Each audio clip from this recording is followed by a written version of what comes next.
말씀 씨앗을 심어요. 사랑하는 친구들, 말씀 씨앗 시간이에요.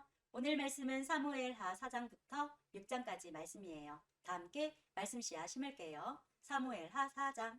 사울의 아들 이스보셋도 아브넬이 헤브론에서 죽었다는 이야기를 들었습니다. 그러자 이스보셋과 온 이스라엘은 두려움에 떨었습니다. 사울의 군대에서 장교로 있던 두 사람이 이스보셋에게 왔습니다. 한 사람의 이름은 바나였고 다른 사람의 이름은 레갑이었습니다.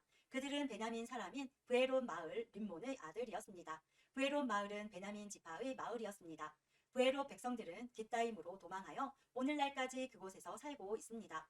사울의 아들 요나단에게는 두 다리를 저는 아들이 있었는데 그의 이름은 무비보셋입니다. 사울과 요나단이 죽었다는 소식이 이스라엘에 전해졌을 때 무비보셋의 나이는 5살이었습니다. 그때 무비보셋의 유모가 무비보셋을 안고 급히 도망치다가 그만 무비보셋을 떨어뜨려 그때부터 다리를 절게 되었습니다. 림몬의 아들 레갑과 바하나는 브에롯에서 길을 떠나 한낮에 이스보셋의 집에 이르렀습니다. 이스보셋은 낮잠을 자고 있었습니다. 그들은 집 한가운데로 들어갔습니다. 레갑과 바하나는 밀을 가지러 온 채 했습니다. 이스보셋은 안방 침대 위에 누워 있었습니다. 레갑과 바하나는 이스보셋의 배를 찌르고 이스보셋의 머리를 베어 가지고 도망쳤습니다. 그들은 밤새도록 요단강 계곡을 따라 걸었습니다. 그들은 헤브론에 이르러서 그 머리를 다윗에게 건네주었습니다. 그들은 다윗 왕에게 이렇게 말했습니다. 여기에 사울의 아들 이스보셋의 머리가 있습니다. 그는 왕을 죽이려 하던 왕의 원수입니다. 오늘 여호와께서 사울과 그의 집안이 왕에게 한 일의 원수를 갚으셨습니다. 다윗은 브에롯의 사람 림몬의 아들인 레갑과 그의 동생 바하나에게 이렇게 말했습니다. 모든 어려움에서 나의 생명을 건져주신 여호와의 이름으로 맹세한다. 언젠가 어떤 사람이 나에게 좋은 소식이라고 생각해서 왕이시여 사울이 죽었습니다 라는 말을 전한 적이 있다. 그러나 나는 그가 가진 것을 모두 빼앗고 그를 시글락에서 죽여버렸다. 그런 소식을 가지고 오는 자는 그런 보답을 받아야 마땅하다. 하물며 죄 없는 사람을 그의 침대 위에서 죽인 너희는 말할 것도 없다. 그의 피 흘린 값을 너희의 죽음으로 갚아야 하지 않겠느냐. 다윗은 자기 부하들에게 레갑과 바하나를 죽이라고 명령했습니다. 그들은 레갑과 바하나를 죽이고 나서 그들의 손과 발을 잘라냈습니다. 그들은 레갑과 바하나의 손과 발을 헤브론의 연못 위에 매달았습니다. 그리고 나서 이스보셋의 머리를 가져다가 그것을 헤브론에 있는 아브넬의 무덤에 묻어주었습니다. 5장. 그 일이 있은 후에 이스라엘의 모든 지파들이 헤브론에 있는 다윗에게 왔습니다. 그들은 다윗에게 이렇게 말했습니다. 왕이시여, 우리는 당신의 집안 사람들입니다. 전에 사울이 우리 왕이었을 때에도 당신은 이스라엘을 위해 우리를 싸움터에서 이끈 분이었습니다.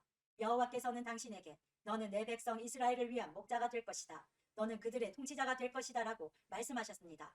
이스라엘의 모든 장로들은 헤브론에 있던 다윗에게 왔습니다. 헤브론에서 다윗은 여호와 앞에서 그들과 언약을 맺었습니다. 그리고 그들은 다윗에게 기름을 부어 다윗을 이스라엘의 왕으로 삼았습니다. 다윗이 왕이 되었을 때의 나이는 30살이었습니다.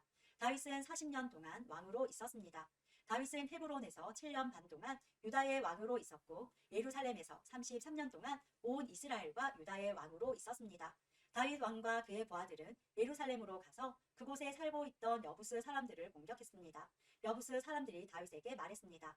너는 우리 성에 들어오지 못한다. 우리 중 보지 못하는 사람이나 다리 저는 사람들도 얼마든지 너를 물리칠 수 있다. 여부스 사람들이 이런 말을 한 것은 다윗이 그들의 성에 들어올 수 없다고 생각했기 때문이었습니다. 그러나 다윗은 요새인 시온성을 점령했습니다. 그 성은 다윗성이 되었습니다. 그날 다윗이 자기 부하들에게 말했습니다. 여부스 사람들을 물리치려면 땅속 물길로 가야 한다. 그러면 저 다리 저는 사람과 보지 못하는 사람이 있는 곳에 이를 수 있을 것이다. 이 일 때문에 사람들 사이에 보지 못하는 사람과 다리 저는 사람은 왕궁에 들어갈 수 없다라는 속담이 생겼습니다. 그리하여 다윗은 요새에서 살게 되었습니다. 다윗은 그 성을 다윗성이라고 불렀습니다. 다윗은 밀로에서부터 성벽을 둘러 쌓았습니다. 다윗은 점점 강해졌습니다. 만군의 하나님 여호와께서 다윗과 함께 계셨기 때문입니다. 두로왕 히람이 다윗에게 사절단을 보냈습니다. 히람은 또 백향목과 목수들과 석수들도 보냈습니다. 그들은 다윗의 왕궁을 지었습니다. 그때 다윗은 여호와께서 정말로 자기를 이스라엘 왕으로 세우셨다는 것을 알았습니다. 그리고 다윗은 여호와께서 자기 백성 이스라엘을 위하여 자기 나라를 매우 강한 나라로 만드셨다는 것도 알았습니다. 다윗이 헤브론에서 예루살렘으로 옮겨온 후 예루살렘에서 후궁과 아내들을 더 많이 맞아들였습니다. 다윗에게는 더 많은 아들과 딸들이 태어났습니다.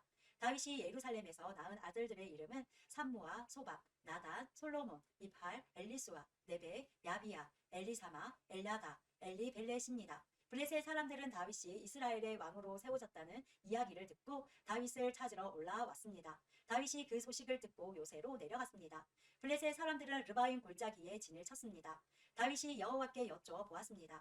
블레셋 사람들을 공격할까요? 여호와여, 저를 도와주셔서 그들을 물리치게 해주시겠습니까? 여호와께서 다윗에게 말씀하셨습니다. 가거라, 내가 틀림없이 너를 도와 그들을 물리치도록 해주겠다. 다윗은 바알브라심으로 내려가서 그곳에서 블레셋 사람들을 물리쳐 이겼습니다. 다윗이 말했습니다. 여호와께서는 마치 홍수처럼 나의 원수들을 덮치셨다. 그래서 다윗은 그곳의 이름을 바알브라심이라고 불렀습니다. 블레셋 사람들은 바알브라심에 자기들의 우상들을 놓고 도망쳤습니다. 그래서 다윗과 그의 부하들이 그 우상들을 치워 버렸습니다. 또다시 블레셋 사람들이 와서 르바임 골짜기에 진을 쳤습니다. 다윗은 여호와께 기도드렸습니다. 이번에는 여호와께서 다윗에게 이렇게 말씀하셨습니다. 앞쪽에서 블레셋 사람들을 공격하지 마라. 그들 뒤로 돌아가 뽕나무 숲 맞은편에서 그들을 빠르게 공격하여라. 뽕나무 반머리에서 행군하는 소리가 들리거든 즉시 공격하여라. 나 여호와가 너보다 먼저 가서 블레셋 군대를 물리치겠다. 그리하여 다윗은 여호와께서 명령하신 대로 했습니다.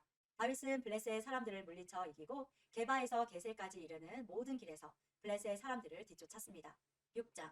다윗은 또다시 이스라엘에서 뽑힌 사람 3만 명을 모았습니다. 다윗은 그의 모든 백성들과 함께 유다의 바알레로 가서 그곳에 있는 하나님의 궤를 예루살렘으로 옮겼습니다. 그 궤는 그룹들 사이에 계신 만군의 여호와의 이름으로 부르는 궤였습니다. 다윗의 부하들은 하나님의 궤를 새 수레 위에 놓았습니다. 그들은 그것을 언덕 위에 있는 아비나답의 집에서 가지고 나왔고 아비나답의 아들인 우사와 아효가 그것을 끌었습니다. 그들이 아비나답의 집에서 하나님의 궤를 싣고 나올 때에 아효가 그 앞에서 걸었습니다. 다윗과 모든 사람들은 여호와 앞에서 잣나무로 만든 온갖 악기를 연주했고 수금과 비파와 소고와 양등과 재금으로도 연주했습니다. 다윗의 부하들이 나곤의 타자 마당에 이르렀을 때 소들이 뛰어서 하나님의 궤가 수레에서 떨어지려 했습니다. 그때 우사가 손을 내밀어 궤를 붙잡았습니다. 여호와께서 우사에게 노하셔서 그를 죽이셨습니다. 이는 우사가 아무나 만질 수 없는 궤를 만졌기 때문입니다. 우사는 하나님의 궤 곁에서 죽었습니다. 다윗은 여호와께서 우사를 죽이신 일 때문에 화가 났습니다. 그래서 그곳의 이름을 우사의 벌이라는 뜻으로 베레스 우사라고 불렀습니다. 오늘날도 그 이름이 남아 있습니다. 다윗은 그날부터 여호와를 무서워했습니다. 다윗은 이래서야 어떻게 여호와의 궤를 무사히 옮길 수 있겠느냐고 말했습니다. 그래서 다윗은 여호와의 궤를 다윗 성으로 옮기지 않고 그 대신 그것을 가드 사람인 오벳 에돔의 집으로 가지고 갔습니다. 여호와의 궤는 오벳 에돔의 집에 3달 동안 머물러 있었는데 여호와께서는 오벳 에돔과 그의 온 집안에 복을 주셨습니다. 백성들이 다윗에게 말했습니다. 여호와께서는 오벳 에돔의 집에 복을 주셨습니다. 그에게 속한 모든 것이 복을 받았습니다. 이것은 하나님의 궤가 그곳에 있었기 때문입니다. 그 이야기를 들은 다윗은 기쁜 마음으로 오벳 에돔의 집으로 가서 하나님의 궤를 가지고 다윗 성으로 올라갔습니다. 여호와의 궤를 나르는 사람들이 6걸음을 걸었을 때 다윗은 소와 살진 송아지를 제물로 바쳤습니다. 그리고 나서 다윗은 여호와 앞에서 온 힘을 다해 춤을 추었습니다. 다윗은 거룩한 베옷을 입고 있었습니다. 다윗과 모든 이스라엘 백성들은 기쁨으로 소리를 질렀습니다. 그들은 여호와의 궤를 성으로 가지고 들어가면서 나팔을 불었습니다. 여호와의 궤가 다윗 성으로 들어올 때에 사울의 딸 미갈이 창에서 보고 있었습니다. 미갈은 다윗이 여호와 앞에서 뛰며 춤추는 것을 보고 다윗을 깔보았습니다. 다윗은 여호와의 궤를 위한 장막을 세웠습니다. 그리고 이스라엘 백성은 여호와의 궤를 장막 안에 제자리에 두었습니다. 다윗은 태워 드리는 제사인 번제와 화목제를 여호와 앞에 드렸습니다. 다윗은 번제와 화목제를 바치고 나서 만군의 여호와의 이름으로 백성을 축복했습니다. 다윗은 빵 한 조각과 고기 한 점과 건포도 과자 한 개씩을 남자든지 여자든지 모든 이스라엘 사람에게 나눠 주었습니다. 그러자 모든 백성들은 집으로 돌아갔습니다. 다윗은 자기 집 사람들을 축복하기 위해 집으로 돌아갔습니다. 그런데 사울의 딸 미갈이 다윗을 맞으러 나와서 말했습니다. 오늘은 이스라엘의 왕이 체면을 잃었군요. 당신은 당신 신하들의 여종이 보는 앞에서 몸을 드러내었어요. 당신은 부끄러움도 모르고 몸을 드러내는 바보 같았어요. 다윗이 미갈에게 말했습니다. 나는 여호와 앞에서 그런 일을 했소. 여호와께서는 당신 아버지가 아니라 나를 선택하셨소. 여호와께서는 사울의 집안 사람 중에서 그 누구도 선택하지 않으셨소. 여호와께서는 나를 여호와의 백성인 이스라엘의 지도자로 세워주셨소. 그러므로 나는 여호와 앞에서 즐거워할 것이요. 앞으로 더 낮아져서 체면을 잃는 일이 많을지라도 여호와 앞에서는 그렇게 되고 싶소. 그러나 당신이 말한 그 여종들은 나를 존경할 것이요. 이런 일 때문에 사울의 딸 미갈은 죽는 날까지 자식을 낳지 못했습니다. 오늘도 말씀 씨앗 모두 잘 심었어요. 우리 내일 또 만나요.